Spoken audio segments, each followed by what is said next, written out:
Assalamualaikum warahmatullahi wabarakatuh. Sebelumnya, izinkan saya memperkenalkan diri saya. Nama saya Iwan Nurpriyadi.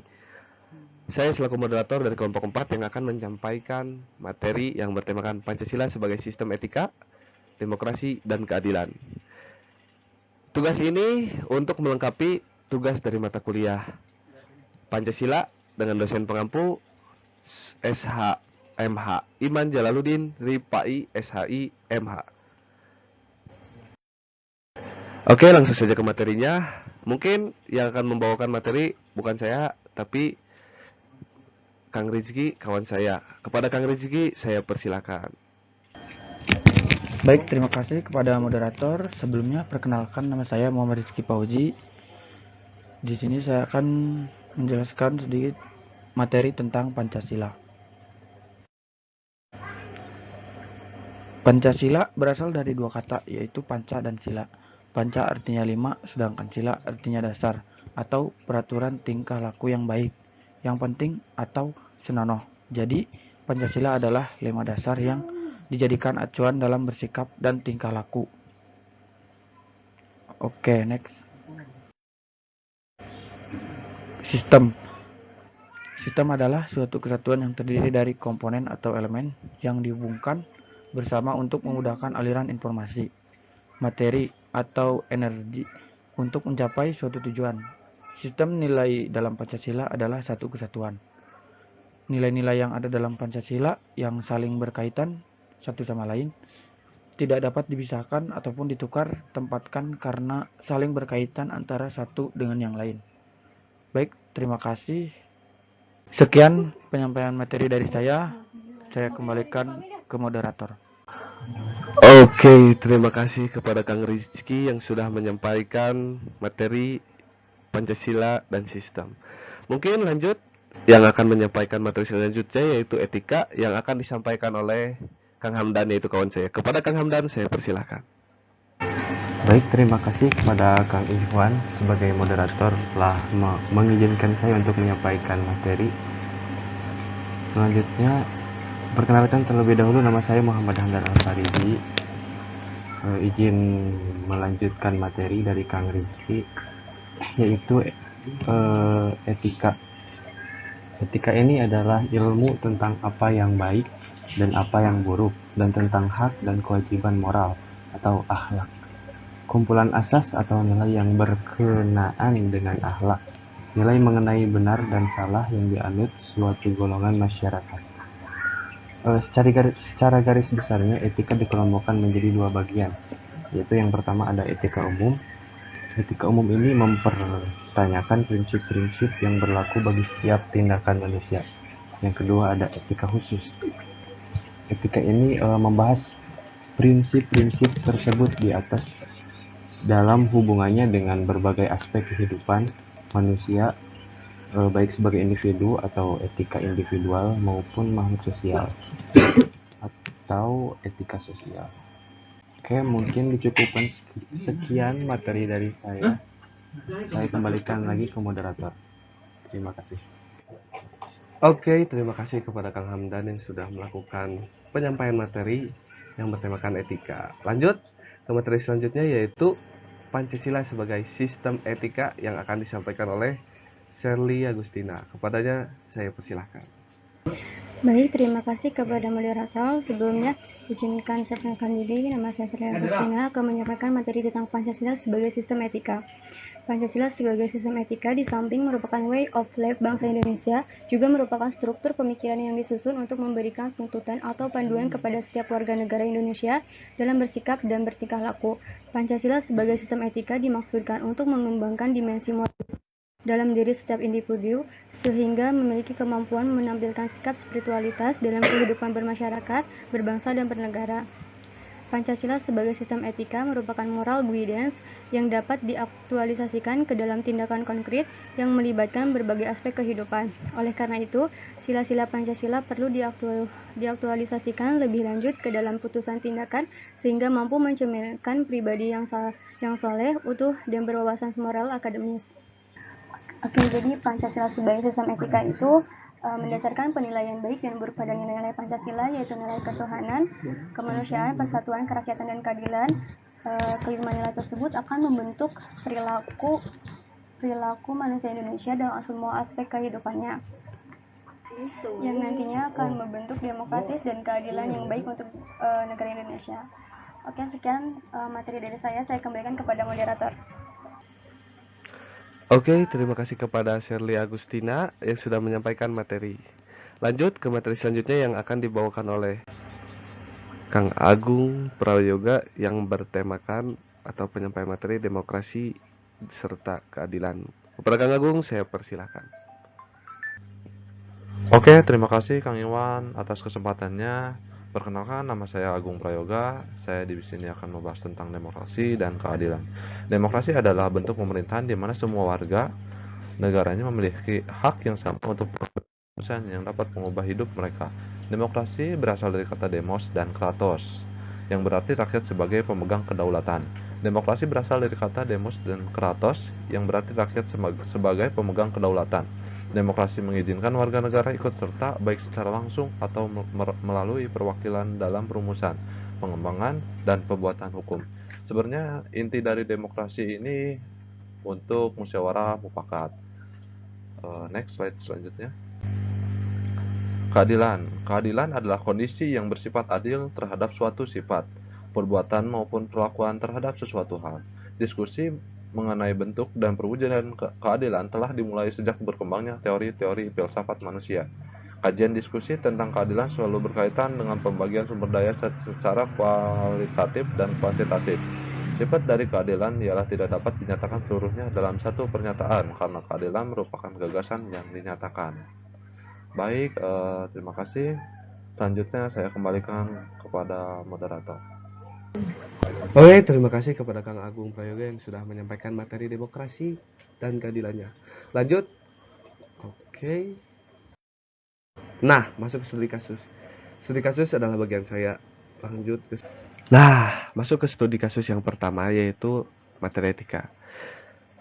Viral sejumlah pelajar aniaya seorang nenek di Tapanuli Selatan, Polda Sumut beri keterangan. Liputan6.com, medan video yang memperlihatkan aksi sejumlah remaja berseragam sekolah menganiaya seorang nenek beredar di sejumlah grup WhatsApp, bahkan viral di media sosial. Terkait video viral tersebut, Kabid Humas Polda Sumut, Kombes Pol Hadi Wahyudi, yang dikonfirmasi Liputan 6 pada Minggu 20 November 2022. Mengatakan peristiwa tersebut terjadi di wilayah hukum Polres Tapanuli Selatan. Nah, apakah sangkut pautnya dengan kasus yang terjadi pada tanggal 20 bulan November 2022? Terlihat dari video tersebut bahwa banyaknya anak remaja, lebih dari 2 orang yang menganiaya nenek-nenek parubaya yang sungguh sangat tega terhadap nenek-nenek tersebut. Apakah sangkut pautnya dengan etika? Seharusnya kita sebagai remaja zaman sekarang itu harus yang namanya takdim, hormat, menghargai, mau itu bawah, lebih muda dari kita maupun lebih tua dari kita. Nah, terlihat dari video tersebut bahwasanya sungguh sangat tega lah remaja-remaja zaman sekarang. Mungkin dia terlihat ya sangat bahagia dengan video tersebut, terlihat dia dengan muka tertawa-tawa, bahagia, tanpa memikirkan apa yang dirasakan oleh nenek tersebut. Nah, pelajaran banyak untuk kita yaitu pada 2022-2003 itu sudah termasuk eranya modern yang ke barat-baratan atau westernisasi. Banyak pengaruh buruk dari media sosial, mulai dari TikTok, YouTube, ataupun medsos yang lainnya. Pentingnya pada pentingnya terhadap pengawasan orang tua terhadap anak-anaknya itu sangat penting untuk kedepannya bagi anak-anaknya. Sangat penting karena banyak terpengaruh buruk dari media sosial, media online. Seperti contoh pada video tersebut, bahwasanya banyak remaja yang menganiaya nenek-nenek. Jadikanlah suatu pelajaran dari video tersebut. Semoga kita tetap bisa menghargai orang-orang mau lebih muda ataupun lebih tua. Oke, lanjut ke studi kasus yang kedua. studi kasus yang kedua yaitu yang bertemakan materi demokratis. Buruh dan mahasiswa demo kenaikan BBM di depan istana pada hari ini. Nah, Jakarta, CNN Indonesia, Aliansi Gerakan Buruh Bersama Rakyat Gebrak bersama sejumlah elemen mahasiswa bakal menggelar demonstrasi menolak kenaikan harga bahan bakar minyak BBM. Hari ini Selasa pada tanggal 13 bulan 9. Aksi dijadwalkan mulai pukul 10 WIB di kawasan Istana Negara, Jakarta. Ketua Umum Sekolah Mahasiswa Progresif Ihsan Kamil sebagai salah satu anggota Aliansi Gebrak mengklaim bakal ada 4.000 buruh dan 3.000 mahasiswa dari berbagai organisasi serta kampus yang akan ikut serta hari ini. Nah, banyak terjadi demo-demo di Indonesia mulai dari kasus yang ini, yaitu kasus kenaikan harga BBM, entah kasus karena banyak buruh yang dipecat. Selain itu masih banyak kasus mulai dari pemilu yang kurang adil di Indonesia karena banyak sekali suara rakyat yang kurang didengar oleh wakil rakyatnya sendiri, serta banyak sekali warga masyarakat Indonesia yang kurang mengerti progres atau jalannya pemerintahan yang ada di Indonesia. Nah, untuk proses studi kasus demokratis kali ini, kita dapat melihat bahwa banyaknya suara rakyat yang ingin berbicara terhadap wakil rakyat atau orang-orang penting yang ada di Indonesia, karena BBM itu adalah sumber kehidupan bagi mereka semua atau rakyat kita sebagai orang yang biasa saja, orang-orang yang jauh dari kata mampu, karena itu adalah sumber dari usaha kita, sumber dari keuangan kita di sehari-hari. Untuk kedepannya, semoga negara kita Indonesia dapat mendengar suara rakyat jelata yang ingin menyampaikan aspirasi atau menyampaikan keinginan dia di Indonesia bahwa itu harus bagaimana. Oke, karena negara kita itu negara demokratis, mencari musyawarah untuk mufakat. Lanjut ke studi kasus yang ketiga. Studi kasus yang ketiga yaitu materi keadilan. Warga desa banyak keluhkan belum meratanya pembangunan infrastruktur. Pada Jakarta, warga pedesaan banyak yang mengeluh soal pembangunan infrastruktur di wilayah mereka pada Kementerian Desa. Pembangunan daerah tertinggal dan transmigrasi. Rata-rata mereka mengeluh karena pembangunan di desa yang belum merata. Hal ini terungkap sejak call center desa 19.00.40 diluncurkan pada 8 Januari lalu. Hampir 80% rata-rata aduan terutama soal pembangunan infrastruktur.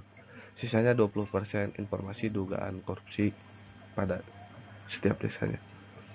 Nah, di Indonesia banyak terjadi pembangunan yang kurang merata, mulai dari jembatan, ataupun jalan, ataupun misalnya kantor kedesaan, bahkan ya ibaratnya kurangnya merata jalan transportasi di setiap desa, yang kurang dipandang oleh pemerintahan kita. Nah, banyak sekali terjadi di Indonesia, entah karena dengan alasan sulitnya untuk mengirim bahan pembangunan, entah karena keuangan yang kurang. Mungkin saran kita sebagai mahasiswa terhadap negeri Indonesia, lebih memperhatikanlah rakyat-rakyat kecil yang ada di Indonesia, karena mereka dapat berpengaruh terhadap damainya Indonesia untuk kedepannya. Lebih adil lah, lebih demokratis lah, lebih mengutamakan yang namanya rakyat kecil, tidak hanya memandang rakyat-rakyat besar. Mungkin dicukupkan sekian untuk pencapaian studi kasus yang ada di materi presentasi kita kali ini. Untuk kesimpulan kali ini, yang pertama, Pancasila dan etika adalah dua hal yang tidak dapat dipisahkan karena merupakan suatu sistem yang membentuk satu kesatuan yang utuh, saling berkaitan satu dengan yang lain, yang dijadikan pedoman dalam kehidupan bermasyarakat, berbangsa, dan bernegara. Dan yang kedua, Implementasi Pancasila sebagai sistem etika dapat terwujud apabila pemerintah dan masyarakat dapat menerapkan nilai-nilai yang ada dalam Pancasila dengan mengedepankan prinsip keseimbangan antara hak dan kewajiban. Oke, mungkin dicukupkan sekian presentasi dari kami. Kurang lebihnya mohon maaf.